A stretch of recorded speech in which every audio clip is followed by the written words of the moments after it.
Welcome. If you've ever sent a great video through WhatsApp only to find it looking blurry or pixelated, you're not alone.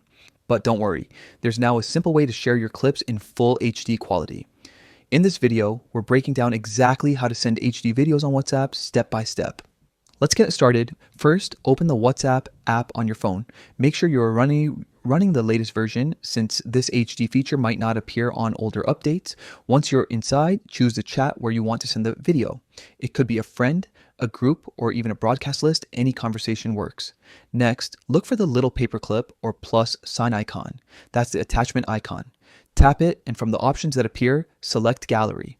This will open up your photo and video library, where you can browse through your camera roll and choose the video you'd like to share. After picking your video, you'll notice something new at the top of your screen. A small HD icon in the top right corner. This is the key to sending your video in high definition. Tap that icon, and WhatsApp will show you two options, standard quality and HD quality. Select the HD option to make sure your video keeps its full clarity and crispness. Finally, just tap send and you're done.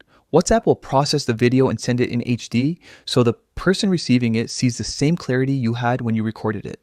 Depending on your internet connection, sending in HD might take a little longer, but the difference in quality is absolutely worth it. That's it, quick and easy. Now, you can share your vacation highlights, funny moments, or creative clips without losing any quality. If this guide helped you, make sure to check out more simple tech tips like this one and start sending your videos the way they were meant to be seen: sharp, vibrant, and in full HD.